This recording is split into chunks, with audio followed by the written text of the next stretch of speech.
tem aproximadamente 2.000 pessoas e no Crato tem aproximadamente 2.000 pessoas também. Então, a gente vai focar especificamente no cenário de auditoria dentro da controladoria do industrial, do qual é a participação que a gente tem hoje como equipe da controladoria no foco de auditoria, tanto de processos, quanto auditorias de movimentos de valores em contas, quanto auditoria física também, porque às vezes as pessoas acham que o nome auditoria leva muito ao cenário de a pessoa estar lá contando o estoque ou fazendo auditoria física dos materiais, e a auditoria ela tem um cenário muito amplo que vai muito além dessa contagem de material, do ir fisicamente para lá, e a gente vai falar muito sobre essa mudança do perfil, principalmente voltado à auditoria, né? Então, aproveitem esse momento, né? Eu vou tentar o máximo possível trazer essas situações que a gente tem na prática e também pontuar situações que tem. Eu sei que tem os alunos do Instituto Educ também que estão fazendo o MBA, então aproveitem também esse momento.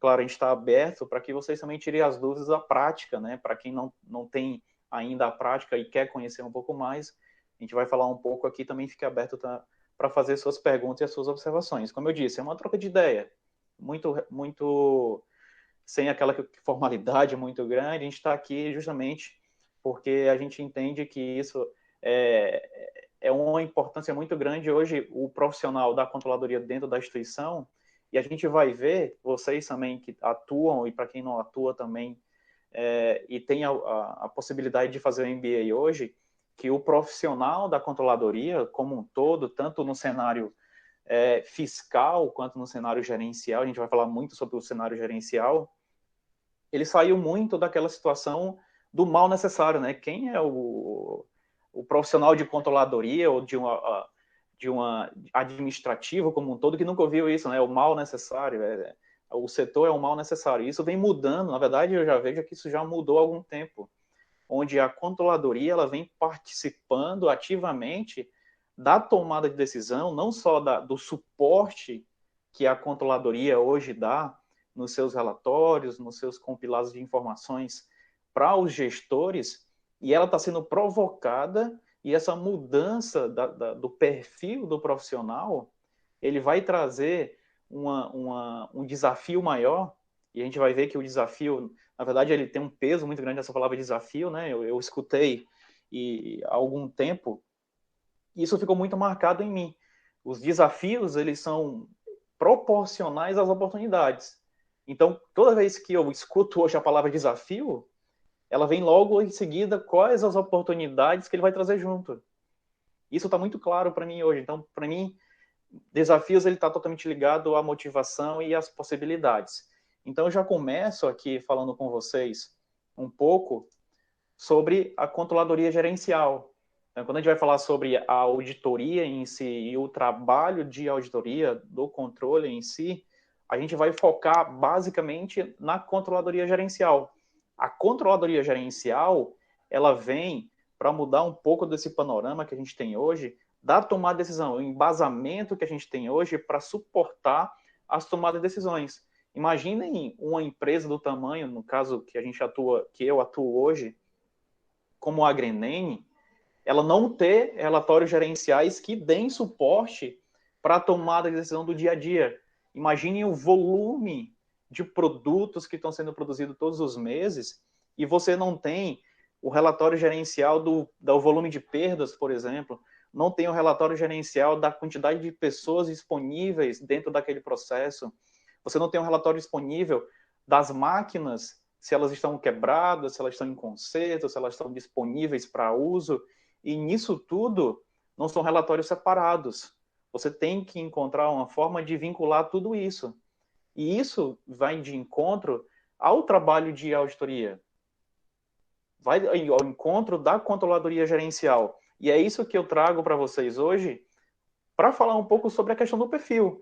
Quais as possibilidades hoje que a gente está trazendo, falando no perfil profissional das pessoas que estão entrando hoje na controladoria atual? E ele mudou?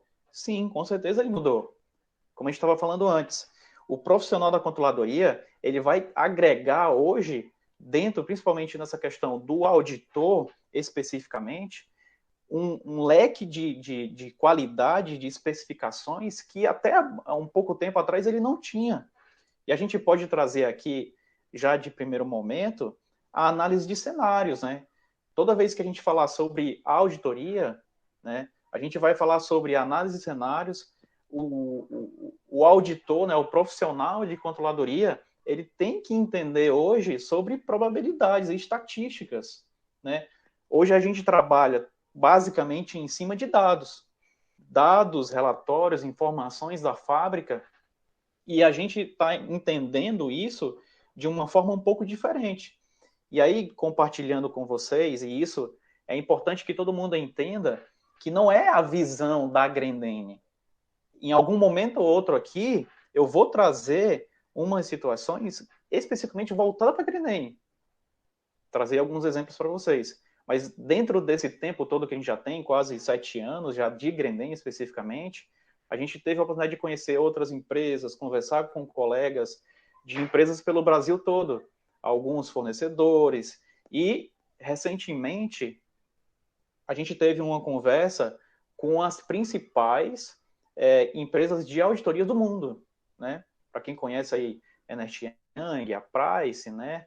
E algumas outras, a gente teve algumas conversas porque isso está disponível lá no site do RI, para quem tiver também com interesse. O site do RI da Grendene, ele traz algumas informações bem interessantes, principalmente para quem está fazendo MBA aí em finanças, né, em controladoria.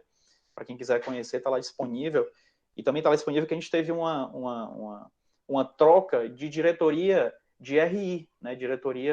O diretor de RI que nós tínhamos, ele acabou saindo no ano passado, a gente teve uma troca recente, e ele estava conduzindo toda uma mudança dentro da companhia voltada justamente para essa questão de análise de cenários, probabilidade e estatística, com a finalidade de eliminar riscos.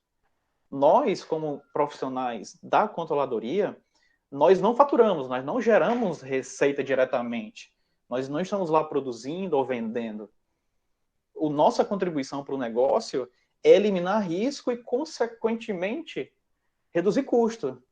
E a gente não consegue fazer isso se a gente não tem na mão, né, para suportar as decisões gerenciais, para a gente suportar as decisões das diretorias, a presidência, se a gente não tiver análise de cenários. Quando eu falo análise de cenários, é analisar período contra o outro, analisar o mesmo mês do ano passado, como é que aconteceu o trimestre de 2020. Imaginem como é que é o primeiro trimestre de 2020 comparado ao primeiro trimestre de 2019. 2019 é um ano muito ruim, né?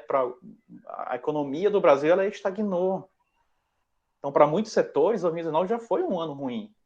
Do cenário de moda também, falando especificamente do cenário que a Grendene está inserida, também andou caindo um pouco, levantou em alguns meses, mas ficou ali meio estável. Então, imagina um cenário de pandemia em 2020, né, logo ali a partir do final do mês de março, e como é que fica a análise desses cenários? Qual é a probabilidade da gente ter aquela situação que a gente teve em anos anteriores? E, estatisticamente, como é que a gente vai trabalhar esses dados para entender que o cenário futuro, né, antecipar o cenário futuro, ele possa ter os mínimos percalços possíveis, que a gente consiga eliminar os máximos de riscos possíveis antecipando o futuro, porque nada mais é do que isso. E a controladoria, como eu falei antes, sobre o viés do mal necessário, ela passa a ser uma parceira de fato, onde a gente está lá inserido dentro do ambiente da fábrica hoje, dentro do ambiente da empresa, e os gestores da fábrica não vê a controladoria como uma área que só quer pontuar e solicitar a justificativa. Não é aquela área que quer apontar os erros da área. Não, as pessoas elas começam a ver isso, parte das pessoas, do profissional da controladoria, repassar isso para a fábrica, repassar isso para a empresa e dizer, olha, eu, como profissional de controladoria, eu preciso mostrar para você que as minhas informações, ela vai te diferenciar das pessoas, ou vai te diferenciar das outras empresas que estão naquela concorrência, né? E eu sempre vou falar muito, vou encerrar inclusive o momento aqui falando especificamente da pessoa em si, e como a pessoa, ela influencia muito nesse cenário. E trazendo aqui a questão da transparência também, o auditor, o controle, né, o profissional de controladoria, ele tem, primordialmente, tem que ter transparência.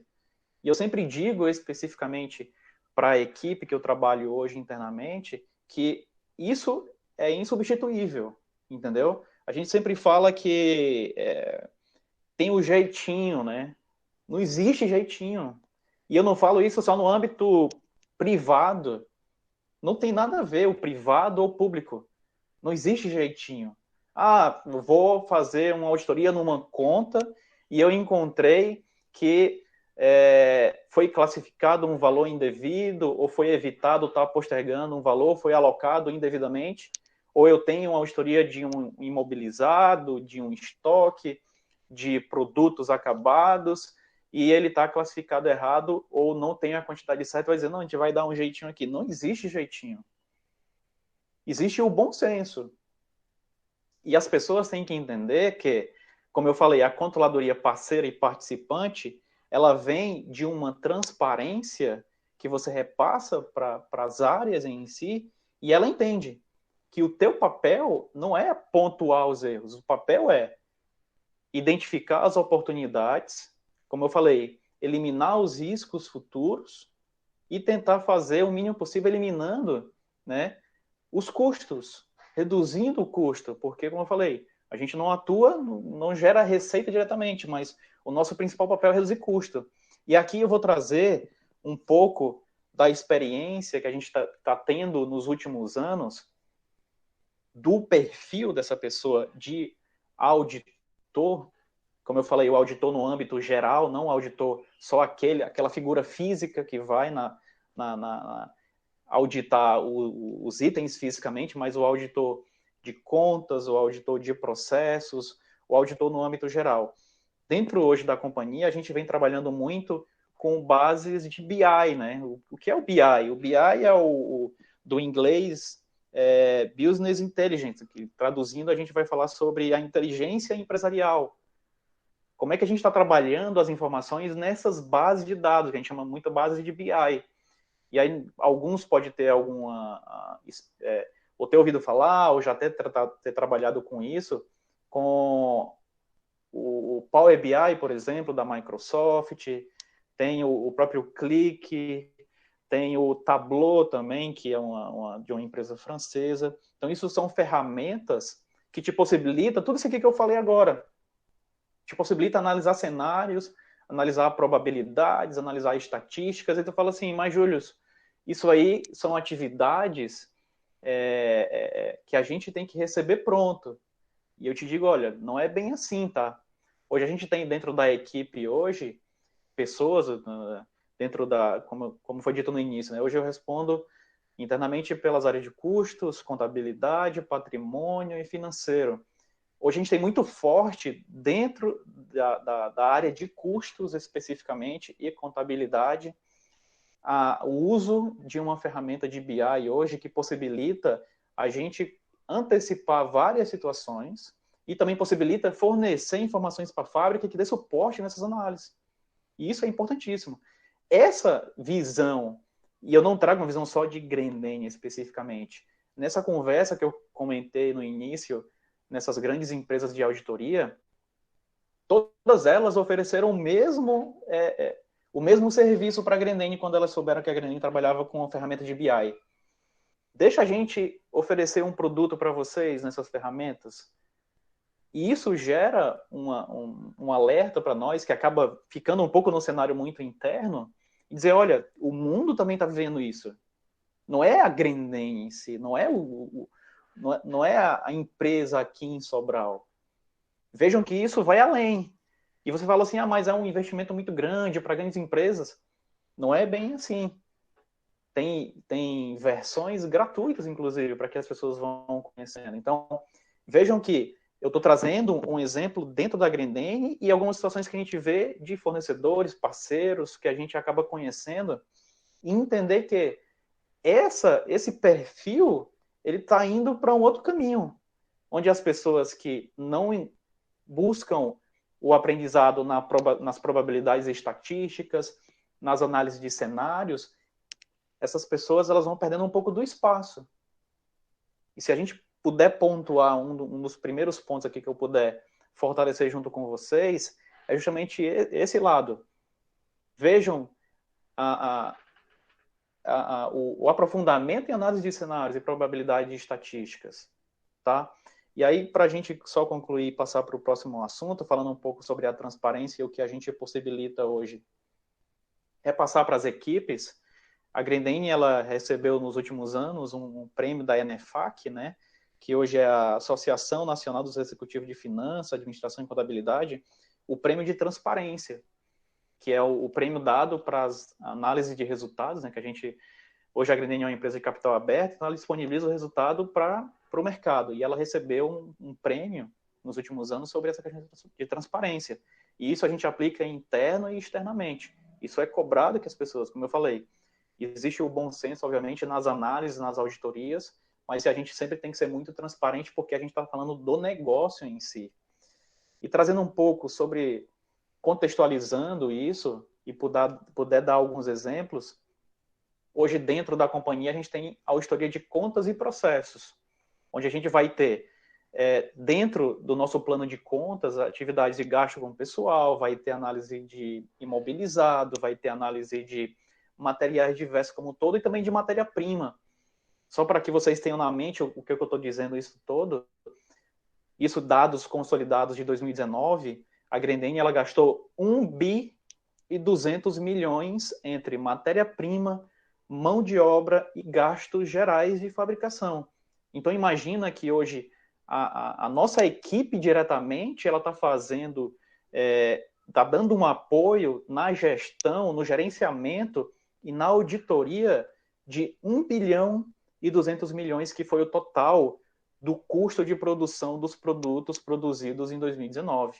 Então, imagina um cenário onde você tem 1,2 bilhão na mão para poder fazer produtos e você ter a oportunidade de reduzir custos de 1,2 bilhão. É isso o cenário que a gente tem hoje. E tudo influencia no custo do produto. E também, junto, a gente faz, naquela análise de cenários e probabilidades e estatísticas, a gente tem a previsão. Tem empresas que trabalham com orçamento, mas como a Grendene trabalha com moda e muda muita coisa, ainda se trabalha com previsão de gastos. Então, tudo isso influencia no trabalho de auditoria diária de contas e processos. Quando eu falo em processo, só para ficar claro, é você ir na fábrica diretamente e auditar.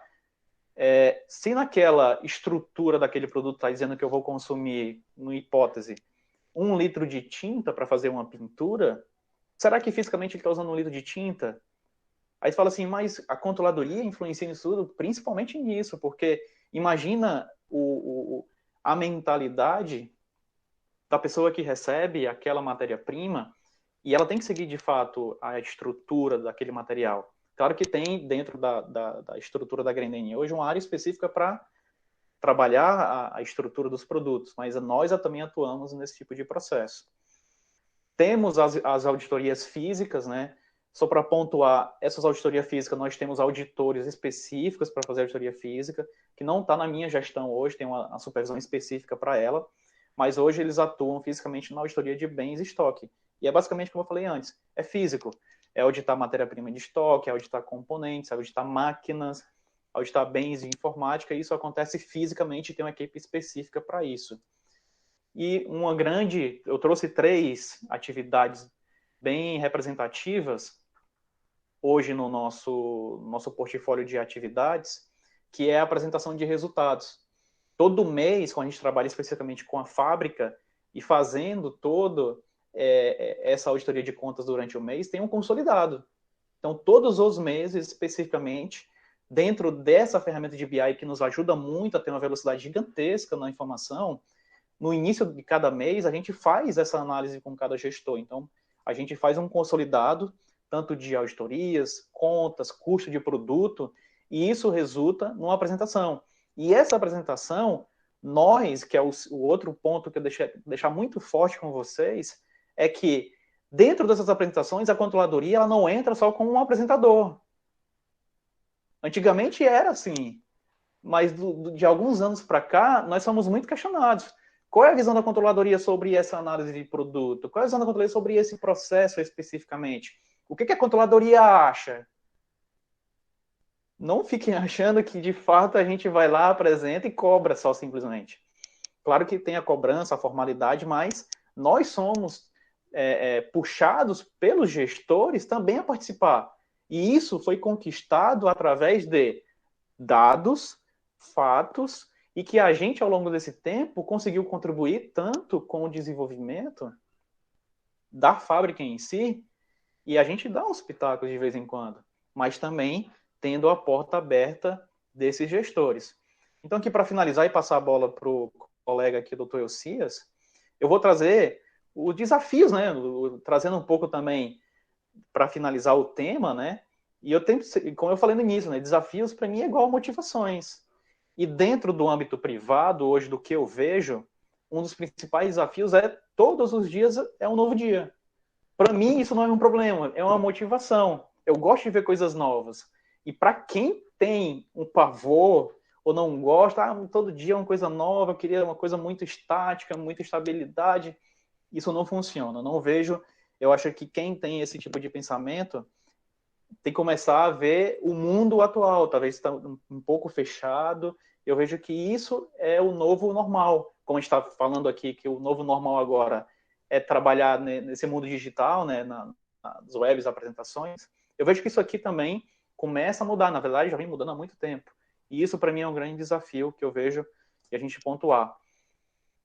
O ecossistema interno, que eu quero pontuar especificamente, que o ecossistema trabalhando nas pessoas especificamente, é que ele te influencia a sempre empurrar a cadeia. O que eu quero dizer com isso?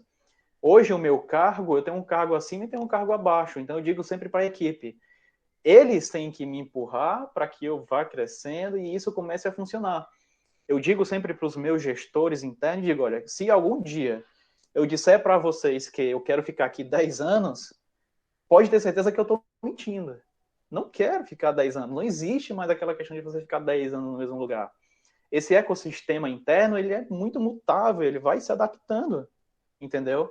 E as pessoas têm que estar internalizadas com isso para que isso comece a funcionar. Porque se uma pessoa entende que vai parar, eu falei, eu cheguei num cargo que eu não quero mais subir, eu quero parar aqui. E eu vou começar a ficar estabilizado. Dentro do cenário que eu vejo hoje, principalmente no lado privado, você vai começar a sentir uma pressão gigantesca. Ou você acaba saindo, ou você acaba sumindo. Não tem outra. E eu queria encerrar com vocês um ponto importantíssimo que eu trabalho hoje dentro da equipe, não abro mão disso, que é a empatia. Se colocar no lugar do outro. A gente trabalha com pessoas. O nosso cenário hoje de controladoria e auditoria não trabalha especificamente com máquina. Claro que tem máquina, tem sistema, mas são pessoas. Não esqueçam que nós formamos pessoas e as pessoas formam as empresas. E a empatia, e às vezes o cenário muito corrido, não dá para parar um pouco e conversar com as pessoas, parem, vejam as pessoas e se coloquem no lugar das pessoas. Conversem, troquem ideias, não se fechem quanto a isso. Sejam abertos a feedbacks e também a dar feedbacks. As pessoas têm necessidade de você receber um feedback.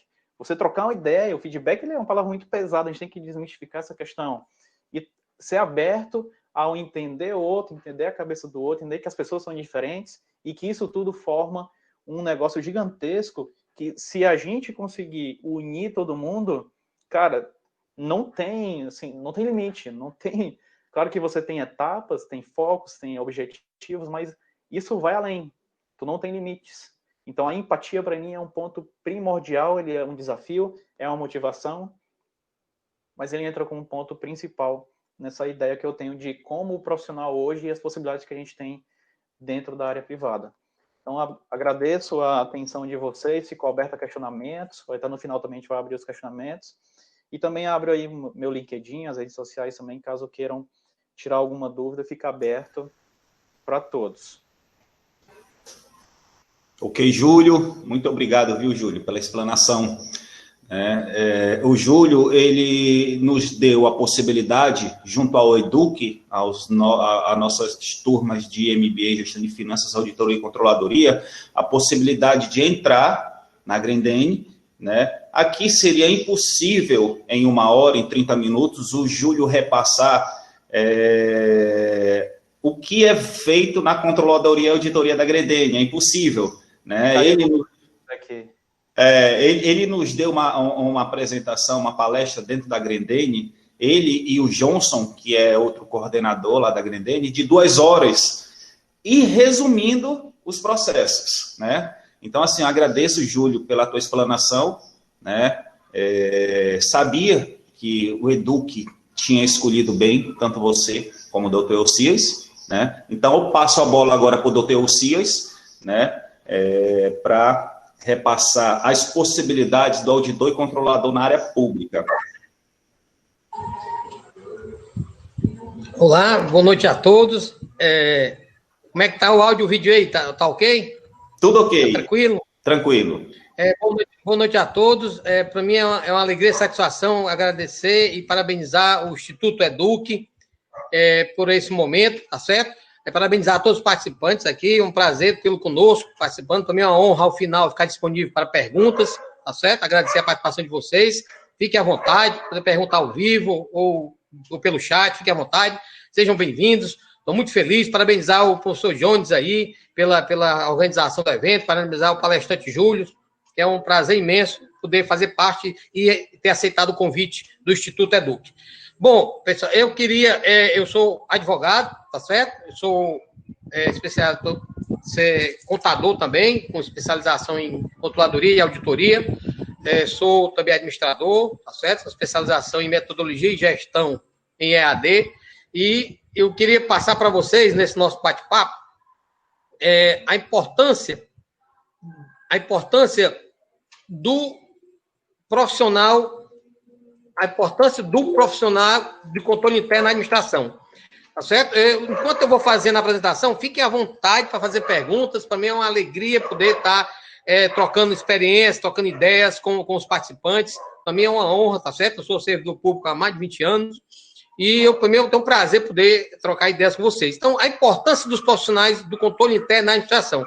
Para que eu fale da importância dos profissionais do controle interno, é preciso que nós possamos entender o cenário atual. O Brasil vem passando por significativas mudanças, tá certo? Em relação à moralização dos órgãos públicos e à implementação do sistema de controle de gestão. Por que a implementação? Não tem como se conceber ainda hoje, tá certo? Um ente público sem uma implantação do sistema de controle interno. Não tem como o gestor público hoje, prevenido, ele instala, ele cria o departamento de setor de controle interno do ente público, porque é uma exigência legal. E aí nós vamos ver que tão grande importância está sendo o controle interno nas entidades públicas, nos entes públicos, seja União, Estado, município, seja autarquias, fundações. A importância é grande porque o sistema de controle interno fornece todas as informações ao gestor público para que ele tome as decisões, tá certo? Então, se nós começarmos a ver o controle interno no âmbito da administração pública, nós vamos ver muitos alunos têm uma certa dúvida, faz uma certa confusão do que é diferente de controle interno, auditoria interna, o que é o sistema de controle interno, o que é auditoria tributária, o que é auditoria contábil, controladoria, tá certo? Nesse nosso bate-papo aqui, nós vamos focar mais no controle interno. Mas, em rápidas palavras, a gente pode dizer que, quando você fala em auditoria tributária, você deve lembrar sempre, na área pública, os auditores tributários, auditores fiscais da Receita Federal. Quando se fala em controladoria, você deve imaginar o setor contábil, junto com o setor de controle interno, o setor de controle do órgão, onde saem todas as informações para o gestor público tomar as decisões, tá certo? E eu focando aqui no nosso controle interno, nós temos que partir do pressuposto da base legal. Por que está lá o controle interno? É base legal, constitucional, tá certo? Nós, como advogados, não podemos jamais fugir da base legal. A fiscalização contábil, financeira, orçamentária, operacional e patrimonial da União, das entidades da administração direta e indireta, quanto à legalidade, à legitimidade, economicidade, aplicação de subvenções, é exercido pelo Congresso Nacional, mediante controle externo, aí vem aonde eu quero chegar, e pelo sistema de controle interno de cada poder. Então, a própria Constituição Federal já traz a necessidade, já traz a exigência de que cada ente público tenha o seu controle interno instalado, o seu departamento de controle interno instalado com servidores públicos. Então, a partir do momento que tem uma exigência constitucional, não tem como o gestor público fugir da não instalação do controle interno. É obrigatório cada ente público ter o departamento de controle interno, tá certo? Podemos ver também o artigo 74 da Constituição. O artigo 74 da Constituição diz claramente que o Poder Legislativo, Executivo e Judiciário, eles mantêm de forma integrada o sistema de controle interno. Aí vem a questão, mas o controle interno é por servidores públicos, aí nós vamos já falar, diferente da área privada. Então, o sistema de controle interno avalia o cumprimento de metas, plano plurianual, comprova a legalidade dos resultados, quanto à eficiência, a gestão orçamentária, financeira e patrimonial, tá certo? Exerce controle das operações de crédito, acompanha, e também tem um apoio externo no exercício da função institucional do controle externo. O controle externo já é feito pelo Tribunal de Contas, tá certo? A gente pode fazer até uma outra live para explicar o controle externo. Mas, no momento, focando no controle interno, temos também como base legal a própria lei de responsabilidade fiscal. Existe também a lei conhecida como Lei de Responsabilidade Fiscal, estabeleceu que a fiscalização e o cumprimento do dispositivo será exercido pelo Poder Legislativo, Tribunal de Contas, Ministério Público e Sistema de Controle Interno de cada poder. Então, o artigo 59 da própria lei, a Lei Complementar 101 de 2000, também fala da questão da base legal. Antes de eu continuar, eu queria pedir aos colegas aí que depois tirem um print aí da aula e mande para o nosso Instagram para a gente repostar aí esse print de vocês, participantes, @elcias2 no meu Instagram. Fique à vontade de tirar um print e mandar para mim que eu reposte de novo. Será um prazer poder fazer essa divulgação aí, junto com vocês, participantes. Pessoal, e quando a gente fala um pouco da diferença do público e privado, as organizações privadas, quando se fala em controle interno, aí vocês têm que entender o seguinte, é exercido pelos executivos, conselheiros, dos empresários, tá certo? Na administração privada. Na administração pública, a função controle é exercida em decorrência de exigências legais, como nós acabamos de ver, a Constituição Federal traz que todo ente público tem que ter o seu departamento de controle interno instalado por servidores públicos de carreira, nós vamos já ver isso aqui. Então, decorrência de exigências legais, o qual tem um departamento específico para acompanhar os processos, aquisição de bens e serviços, tá certo?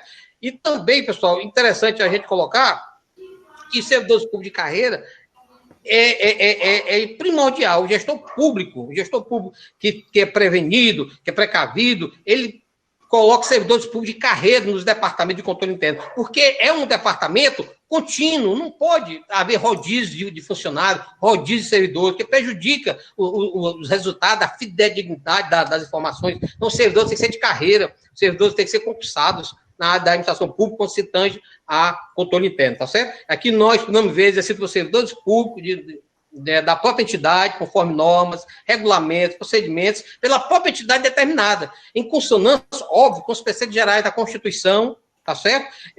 A questão também, o pessoal diz, mas quem são os servidores? São os auditores internos, depende muito de órgão para órgão. Tem órgão que coloca concurso para auditores internos, do ente público, para analista de controle interno, tá certo? Então, são servidores públicos de carreira e concursados. Então, é extremamente importante que os departamentos de controle interno dos entes públicos tenham servidores de carreira concursados, porque é um serviço contínuo, é um serviço que zela pela fidedignidade das informações, seja na área patrimonial, financeira, seja na área dos processos internos. Então, é extremamente importante que haja servidores de carreira.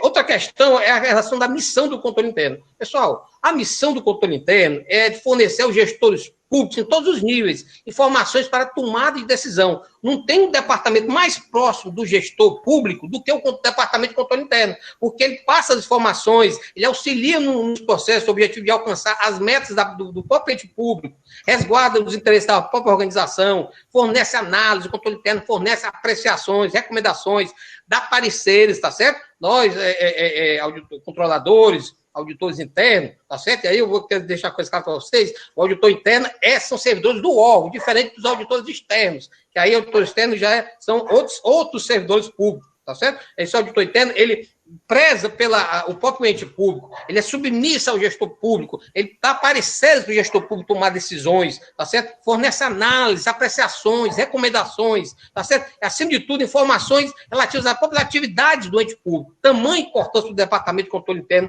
para o ente público, além das obrigações legais que a própria Constituição traz, o ente público deve instalar o seu Departamento de Controle Interno.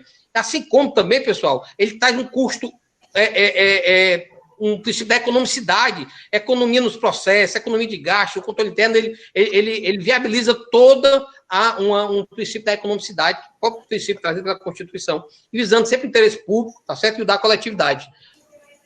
Interessante o fator colocar, pessoal, queria deixar para vocês aqui, é a mediação, tá certo? Eu, como advogado, sou membro da Comissão de Conciliação e Arbitragem da OAB Sobral, parabéns a eu, doutor Rafael, presidente da OAB, a nossa presidente da comissão, doutora Nara.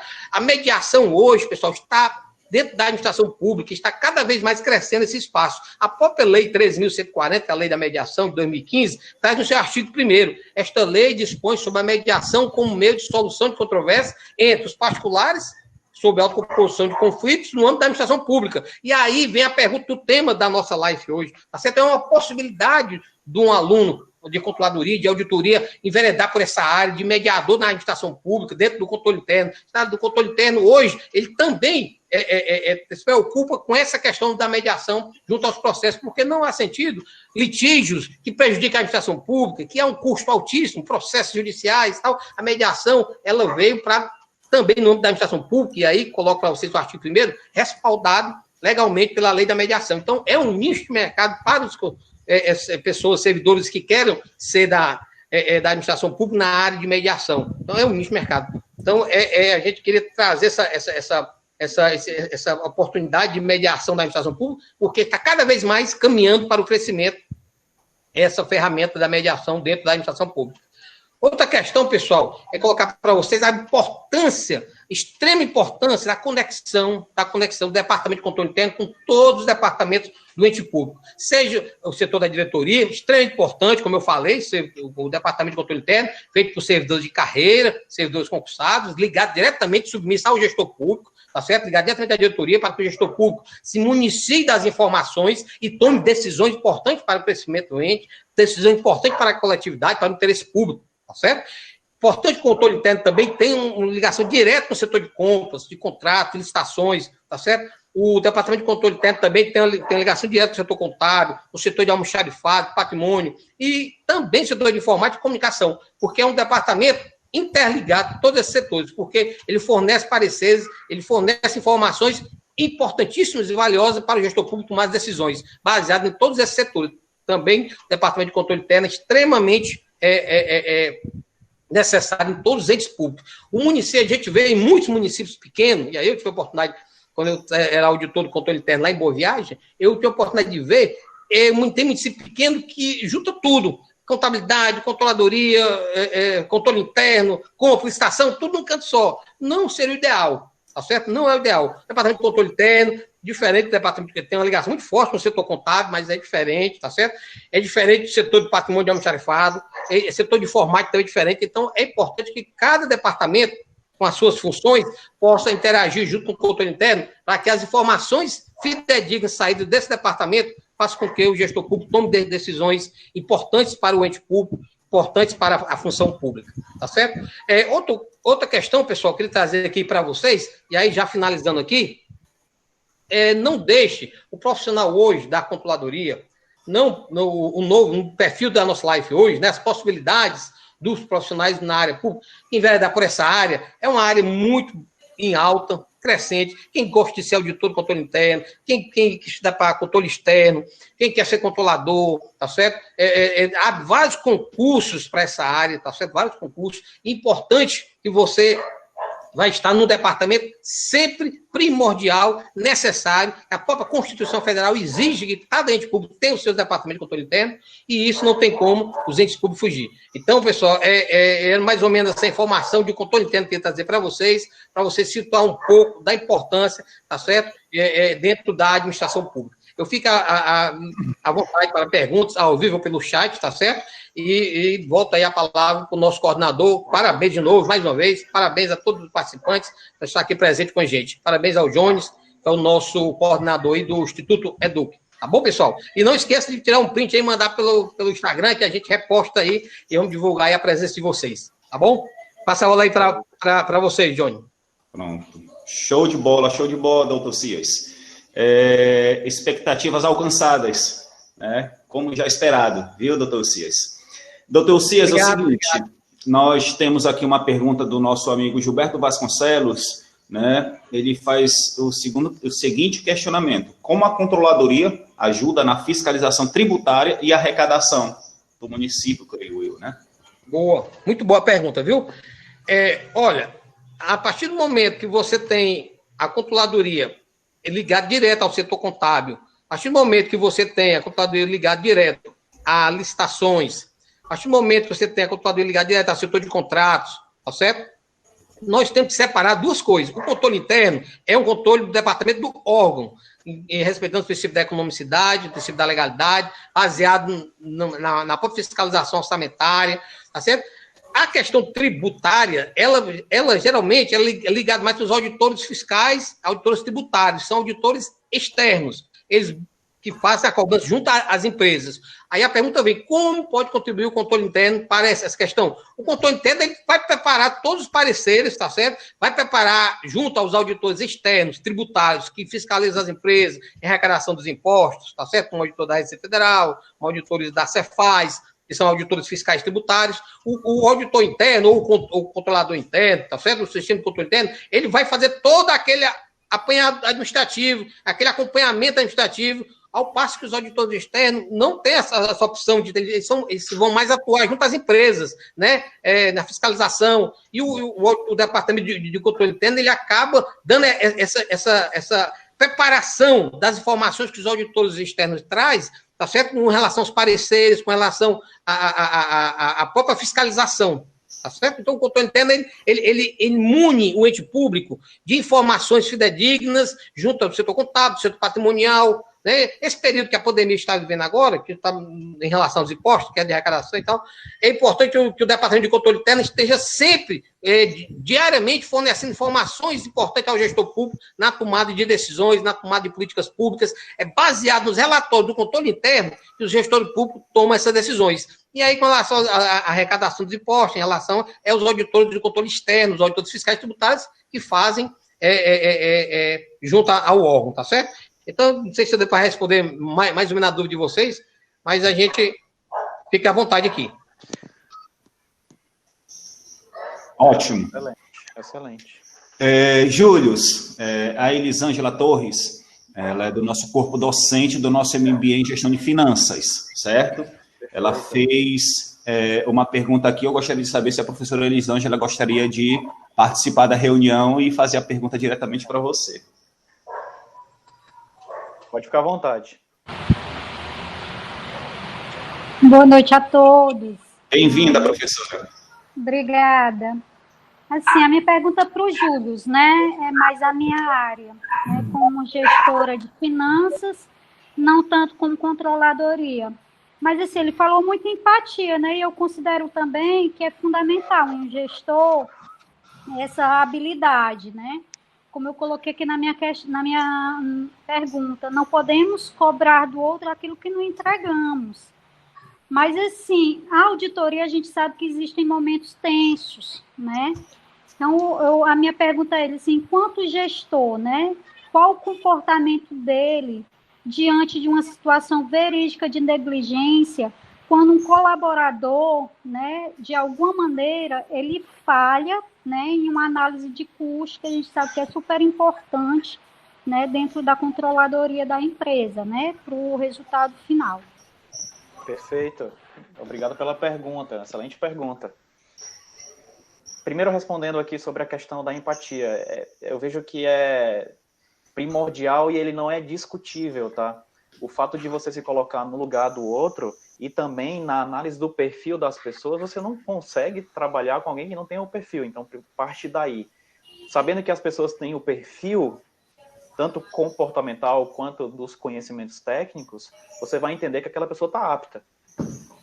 No primeiro momento, quando você tem uma situação de uma análise que ela foi equivocada, digamos assim, vamos dizer que ela não foi negligenciada no primeiro momento, mas ela foi equivocada. A gente sempre trabalha para entender o porquê que aquela análise ou que aquela abordagem ela não foi satisfatória, não atendeu as expectativas.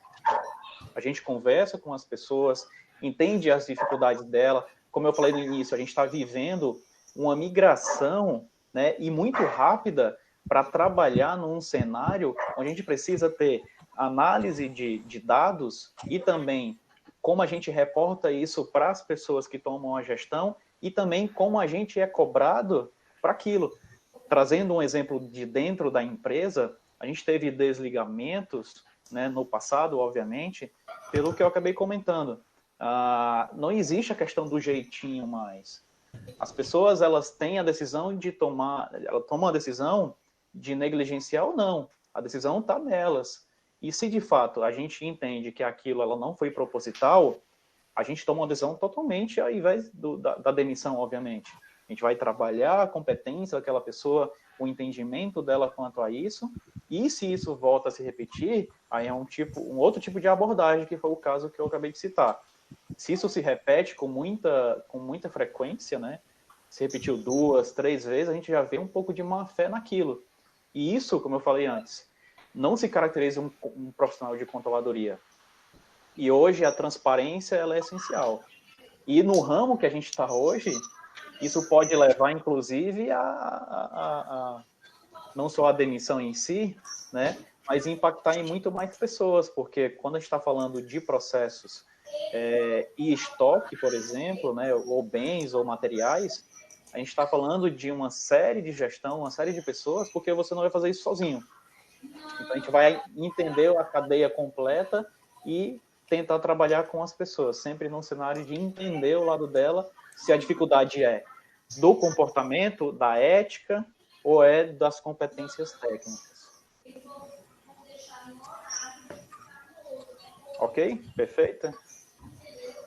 Perfeito, Júlio. Ok, ótima resposta. Obrigado pela participação também, Elisângela. Tiago, pode vocês. falar. O Tiago Olegário também tem uma pergunta. Fique à vontade, Tiago. Pronto, boa noite a todos. Me chamo Tiago Olegário. Atuei também na Grendene por 8 anos e meio na parte de engenharia de processos. Atuei como analista de dados e analista de processos em si. Sou formado em contabilidade, tenho especialização nessa área de controladoria, finanças, auditoria, e sou estudante de custos.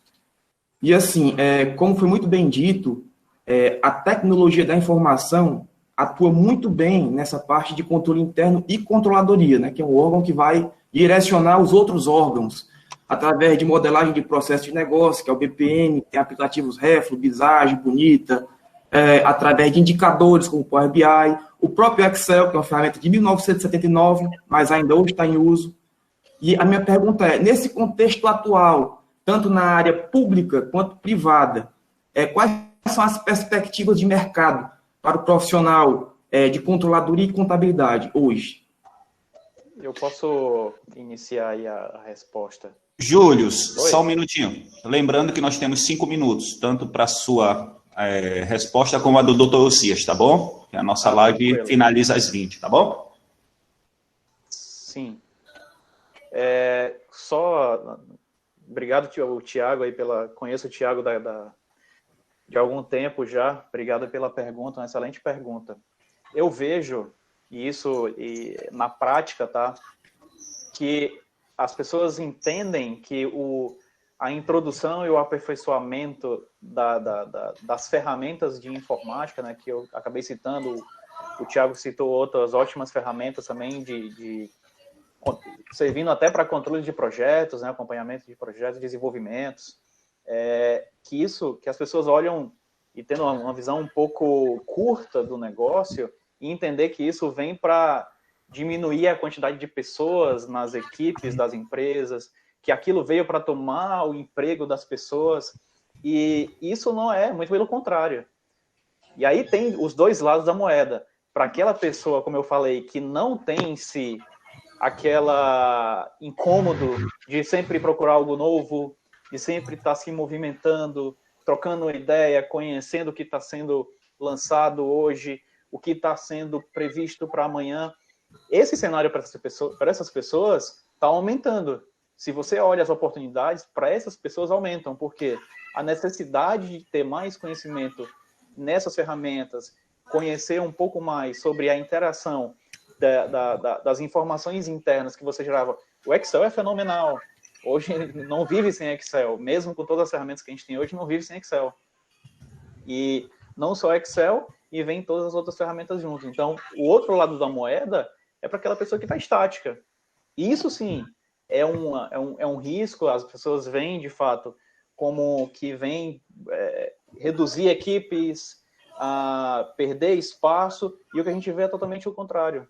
A gente tem uma equipe hoje dentro da Grendene, da controladoria da Grendene, que ela vem tendo um aperfeiçoamento muito grande em relação às ferramentas de gestão, e essas portas só abrem. A gente está aí internamente falando sobre uma melhoria sobre os processos internos, que estão uma necessidade gigantesca de pessoas que entendam esse lado. Então, eu acho que sim, ela vem como algo novo, mas tem os dois viés, tem dois caminhos. E eu acho que está em nós, profissionais, em entender qual é o caminho que eu quero seguir. Eu quero seguir o lado que eu quero ficar estático. Não quero aprender mais, quero fazer o meu feijão com arroz.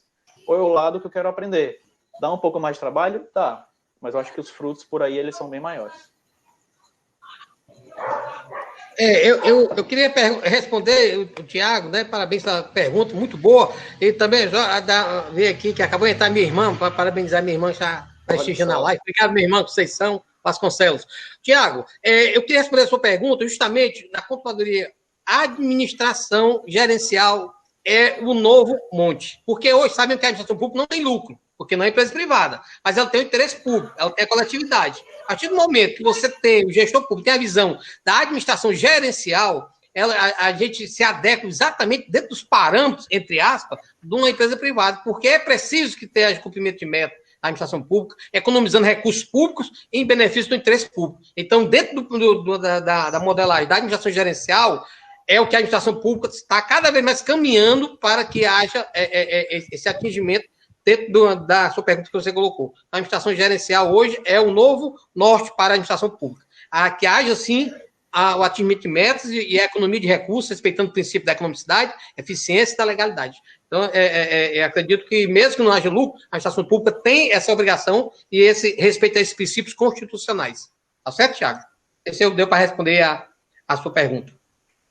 Deu sim, muito bem colocado, viu? Parabéns aos dois. Obrigado pela oportunidade. Valeu, Thiago. Obrigado, Thiago. Eu tenho uma curiosidade, né? Eu, como profissional, eu já atuei tanto na área pública como na área privada, certo? Na área pública, eu até cheguei a mexer, a estudar, a analisar alguns contratos, né, doutor Cias? Voltados para a parte de saneamento básico aqui em Sobral e região, certo? Na área privada, eu já fui funcionário da Grendene também, da controladoria também lá do setor do Július, né? Então, assim, eu gostaria, tanto do Július como do Cias, a principal diferença entre, eu queria que eles explanassem da melhor forma possível, mais simplória possível, a principal diferença entre a controladoria na área privada, né, e a controladoria na área pública. O doutor Elcias repassou agora, claro que não tem aquele objetivo fim, que é o lucro, né? Porém, a gente sabe muito bem que a área pública hoje não é uma terra de ninguém, né? É uma terra que é sempre fiscalizada, é uma terra que é sempre acompanhada também, né? A gente vem vendo isso de 10 anos para cá, porque não é bem dessa forma, né? Portanto, eu gostaria, né, de uma explicação, qual seria, né, a principal diferença na visão de vocês, né, entre a controladoria na área privada e controladoria na área pública. Eu posso dar em rápidas palavras, se nós entendermos na visão do gestor público, na visão de um empresário ou um executivo que trabalha com visão de lucro na empresa privada, nós temos que entender que o gestor público, ele decide voltado com o interesse público, com o bem da coletividade, e decide voltado, respeitando os princípios constitucionais da eficiência, da economicidade, da legalidade. Aí eu mostrei na minha apresentação o artigo 70, artigo 74, que fala da implantação do controle interno, da lei de responsabilidade fiscal também. Então, a partir do momento que você toma essa decisão, você tem se você agiu com discricionalidade, sem estar amparado por esses princípios constitucionais, há a fiscalização do Ministério Público, Tribunal de Contas, enfim. Quando você toma decisões baseadas no interesse público e na coletividade, você acaba respeitando os princípios constitucionais. Então, é mais ou menos nesse ramo. Diferente da empresa privada, que o gestor que não tem gestor público, o empresário diz, eu quero fazer isso, e faz, porque ele é o executivo, ele é o empresário, é o conselheiro, é um conselho de administração, e tem para reger, então, mais aí com o Júlio. Tá bom? Eu vejo mais nessa questão do respeito aos princípios constitucionais e às leis vigentes. Ok, Jones? Não, perfeito. Você pontuou Perfeito. O doutor Cias pontuou uma situação que eu ia comentar de fato, que é sobre o conselho em si, né? Falando especificamente da Grendene no âmbito privado, como uma empresa SA, né? Uma sociedade anônima aberta aí no mercado de ações, né? No Ibovespa, tem toda a questão do conselho administrativo e o que rege através do que define o conselho administrativo através de assembleias, por exemplo. Então, as assembleias, ela tem com a finalidade, obviamente, da obrigatoriedade da CVM, mas também tem as demais atividades que são a determinação das políticas, né, que hoje rege internamente a empresa como um todo. Dentro do cenário privado, a gente tem tanto a controladoria para o lado fiscal, propriamente dito, para o atendimento das normas e leis, a legislação em si, que não difere muito do que o Dr. Cias falou agora há pouco, que ela vai ter que atender, obviamente. Só que eu vejo que tem uma diferenciação aí um pouco voltado, principalmente pelo que você pontuou, Jones, que é a questão da lucratividade, né? Hoje a gente tem como eu pontuei sobre o gerencial, não é sobre a minha gestão, mas eu vejo muito que os meus colegas fiscais também são provocados para antecipar situações de erros de notas, situações que possam vir trazer o fisco para dentro da empresa, né? Situações onde a gente tem algum faturamento onde não foi equivocadamente recolhido alguns impostos. Então, eles são provocados também para pensar na instituição como um todo, em como a gente se resguarda, né? Vai se resguardar dessas situações que podem gerar um passivo futuro como multa, né? Querendo ou não, hoje, o Brasil ainda, a gente viu de novo que foi postergado a questão da revisão tributária, né? Foi postergado novamente, está sendo empurrado com a barriga aí já faz um tempo, mas até que a gente tenha toda essa revisão tributária no país, a gente precisa ter alguns profissionais especificamente ligados a isso para entender e antecipar essas situações que o governo, de fato, ele vai atrás. Em situações, pequenas situações, onde ele vai pontuar e vai te multar por conta disso. Então, eu vejo, também trabalhei há algum tempo na própria Santa Casa de Sobral, né, que a gente também não tem esse viés para lucratividade, mas eu queria pontuar de novo a questão da diferenciação do comportamento das pessoas, porque tanto a questão pública quanto a questão privada, a gente vai ter que atender a algumas normas e algumas políticas, e tudo vai passar pelas pessoas. O comportamento das pessoas, eu vejo que hoje é a distorção maior que eu vejo em relação ao público e ao privado. Sempre tem aquela discussão sobre a questão da estabilidade, o concurso, não tem nenhum problema em relação a isso. Se eu tenho uma pessoa que tem um perfil de sempre aprender mais, querer crescer, ela vai ser assim no público e no privado. A característica vai ser a mesma. Agora, o meio ele é muito forte. E aí, esse meio eu vejo que tem uma diferenciação muito grande. Mas, eu repito, ambos vai atender às suas políticas e às suas normas. Um pouco diferente no privado, um pouco diferente no público, mas eu vejo que nesses meios aí tem um centro muito forte, um pilar gigantesco aí que ele dá sustentabilidade para tudo, que é a mentalidade e o comportamento das pessoas. Ótimo, ótimo. Em nossas reuniões, nós tivemos alguns encontros, eu, Júlio e o Elcias, e isso foi colocado, sempre foi colocado, tanto na área privada como na área pública, é feito por pessoas, né? Tem pessoas que têm iniciativa própria, tem pessoas que têm proatividade, tem pessoas que não têm, né? Não é daqui a pouco uma estabilidade do setor público que vai diferenciar isso. Infelizmente, não é dessa forma.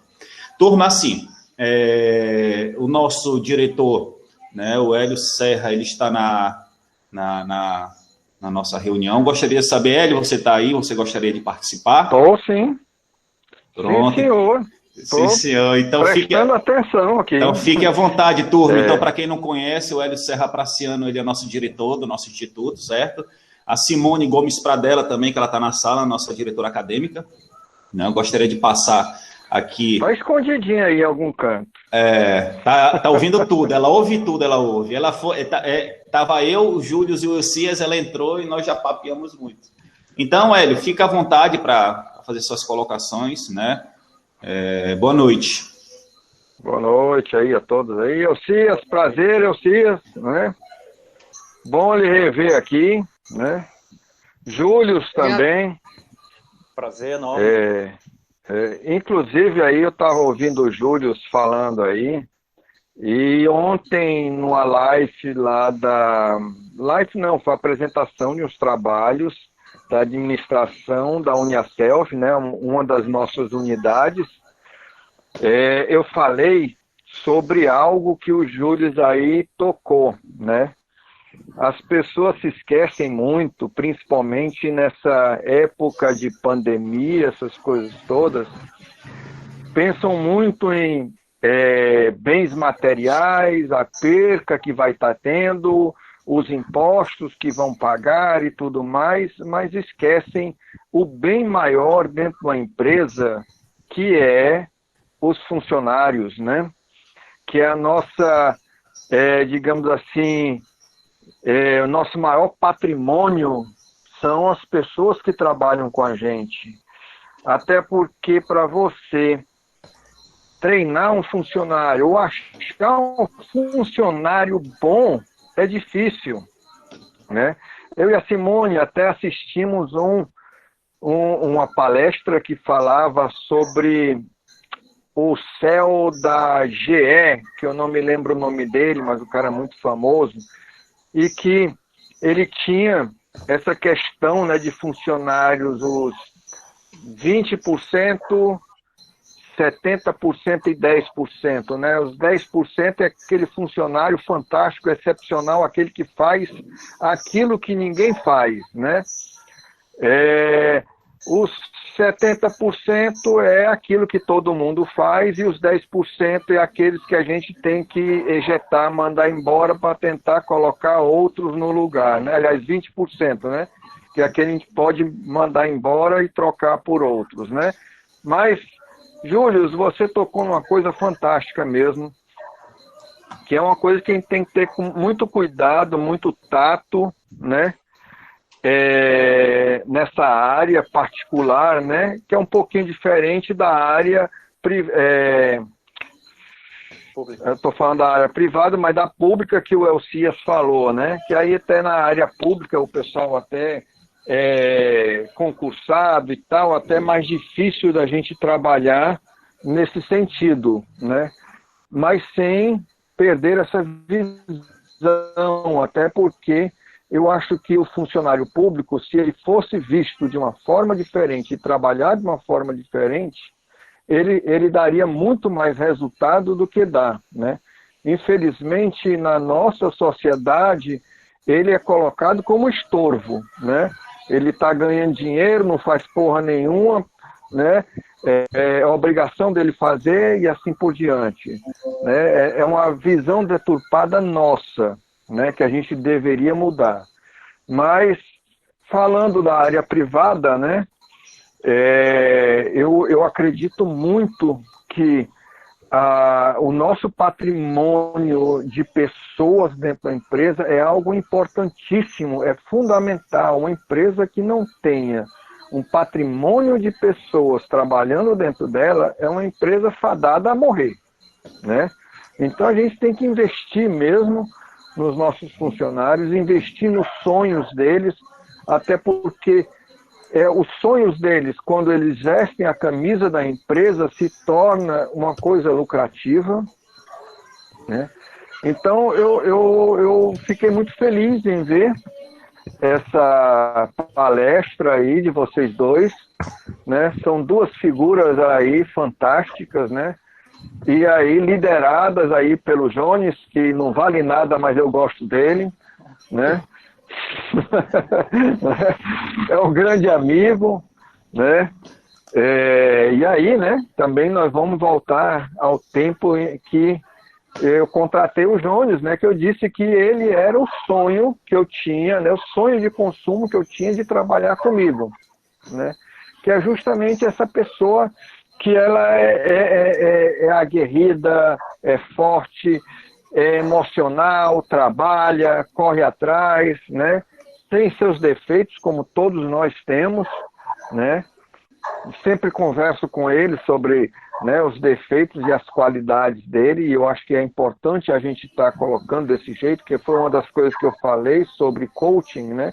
Que eu acredito muito em coaching, mas não nesse de hoje, mas no que trabalhava-se na década de 80, início de 80, em que ainda se espelha na questão do coaching, que é o treinador de basquete, né, nos Estados Unidos, que o cara tinha que ficar trabalhando com estrelas, né, Michael Jordan, Larry Bird, e aí tal, são caras enormes, egos enormes, ganham milhões de dinheiro, e você conseguir trabalhar com esse pessoal, essas estrelas, e fazer a equipe crescer, né? Esse é o coaching que eu acredito e eu conheço, né? Não esse coaching aí de espetáculos aí, que é um triângulo para se ganhar dinheiro, né? Mas tem também as suas qualidades. Mas, olha, muito obrigado a vocês dois, fantástico, tá certo? Tiro o chapéu aí, são duas sumidades aí, né? Conheci melhor aqui o Júlio, que eu mal conhecia, né? O Elcias, eu tive prazer de ir lá no ambiente de trabalho, conversar e ver, tal. Então, muito obrigado mesmo, tá certo? E gostaria que a gente pudesse estreitar cada vez mais e fazer alguns projetos interessantes. Se vocês tiverem, tragam para a gente, que a gente adora abraçar o sonho dos outros e crescer junto. Tá bom? Perfeito. Conte comigo, viu? Igualmente. Tá certo. Tamo junto. Obrigado. Então é isso, né? Continua em aberto, né? Caso alguém queira fazer alguma colocação a mais, né?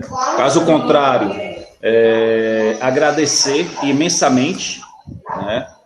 Nós tivemos um pico aqui de quase 30 pessoas, 30 selecionados, não são qualquer 30, né? Então é muito melhor 30 selecionados do que 100, né? Sem muito interesse, né? Então, assim, desde já agradecer imensamente ao Júlio, né?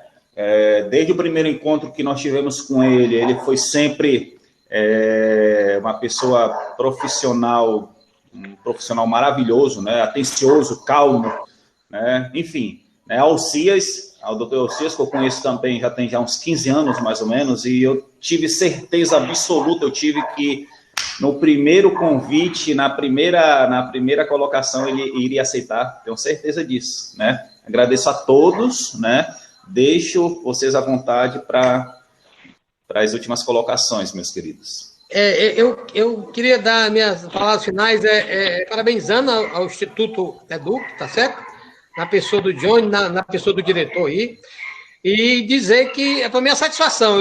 Eu gosto da dinâmica, eu gosto do novo, eu gosto da proatividade. Eu acho que as minhas andanças aí, como você tocou em várias repartições, passando um concurso, passando no outro, eu acho que isso me enriqueceu muito. Eu gosto de ser assim, proativo, buscar o novo. Tanto é que eu estou na 3ª graduação, concluí, sou advogado, fiz 1 ano agora de advocacia, sou contador há 8 anos, né? E para mim é sempre o novo, buscar um mestrado, capacitação, um curso maravilhoso como esse do MBA, que convido aí a todos os alunos a aproveitar essa oportunidade, parabenizar o Instituto, está trazendo esses temas tão importantes, tão atuantes, né? São temas que estão realmente ligados com a necessidade da sociedade. É bom fazer um curso que tem o tema ligado à necessidade da sociedade, e o Educ está trazendo, o Instituto Educ. Então, tenho os meus agradecimentos, certo? Pelo convite, e para mim sempre é uma honra poder contribuir em outras lives aí, tá bom? Conte comigo. Perfeito. Queria agradecer também em nome do Jones, o nome do Hélio também, em nome do Instituto Educ, e ver que a gente está sempre de porta aberta, tanto eu aos convites de vocês ao Instituto renomado, como de vocês também, e também, como eu falei, a própria Grendene, quando a gente voltar à normalidade, né, voltar às nossas visitas técnicas, o nosso setor, como a Grendene como um todo, vai estar sempre aberto. E agradecer a todo mundo, esperar que nesse pouco tempo de 1h20, 1h30 que a gente teve junto, a gente possa ter, tanto eu como o Dr. Euskias também, eu acho que quer que a gente tenha contribuído pelo menos um pouquinho aí com o profissional de cada um de vocês, né? E com certeza absoluta, depois que passar tudo isso, a gente vai estreitar cada vez mais esses laços. E deixar só um recado para todo mundo que nos acompanhou hoje à noite, que sejamos a diferença dentro de onde a gente estiver, seja no público ou no privado. A gente pontuou algumas situações específicas entre o público e o privado, mas sempre trazendo que as pessoas, de fato, como eu disse, elas vão sempre ser iguais. Então, sejamos a diferença. E aí fica também um ponto aí para o Instituto, né? Onde a gente pontuou muita, e eu vejo uma necessidade muito grande hoje no mercado, principalmente aqui em Sobral, na Zona Norte, até no próprio Ceará e no Nordeste, sobre essa mudança do perfil da controladoria para um perfil de análise, né, estatístico, análise de banco de dados e essa nova tecnologia que está vindo aí. Hoje a gente vive muito isso. Eu tenho uma equipe muito madura e de muito longo tempo. Eu não tive ainda a necessidade de repor pessoas e a controladoria como um todo. Mas a gente vê nas necessidades que a gente está procurando um profissional que esteja atentado com as tecnologias atuais, principalmente de gestão de dados, e a gente está tendo um pouco dessa dificuldade. Eu vejo que existe uma porta grande aí que está se abrindo para um profissional da controladoria, principalmente ao profissional de gerenciamento, né, para essa análise de dados e estatísticos, que a gente está vendo que isso está mudando aos poucos e de uma forma assim, a cada dia a gente vê uma coisa nova. Ontem eu estava acompanhando uma live, né, uma live palestra também, onde teve um assunto específico sobre metodologias Lean na contabilidade. Né, para quem não ouviu falar sobre a metodologia Lean, é aquela metodologia enxuta, aplicada à manufatura, sistema Toyota de produção, e já está trazendo isso é uma novidade para mim, tá, eu admito para todo mundo, em ver metodologias Lean, metodologias de manufatura enxuta, qualidade, desperdício zero, aplicados à controladoria. E isso é um perfil que ele está sendo disseminado no mundo como um todo, e nós vamos viver isso logo, logo. Já estamos vivendo. É só se atentar um pouco mais e procurar, com certeza, essas habilidades que ela vai ter exigido logo, logo. Então, agradeço a todo mundo. Me coloco à disposição também nas redes sociais. Júnior, eu queria fazer só um agradecimento rápido aí a todos os nossos participantes, que eu acabei esquecendo. Parabéns aí pela presença de vocês, tá certo? Muito nos alegra nós palestrantes aqui, alegra o diretor, alegra o Jones, coordenador, que a presença de vocês é muito importante. Então, parabéns pela presença, obrigado, né, pela presença. Minha irmã também está presente aí, prestigiando as palestras, vocês são Vasconcelos, um abraço para ela e tudo de bom, pessoal. E passa a palavra para o Jones aí. Para finalizar, né, reforçando o que o grande amigo Júlio falou, a respeito dos processos Toyota, né, o Tiago, com certeza, eu explanando alguma coisa aqui sobre esse assunto, o Tiago também ele vai se atentar ao que eu vou falar. Né? Há um tempo atrás, nós tivemos o trabalho, nós fizemos toda uma análise mercadológico referente ao MBA em gerenciamento de projetos, certo?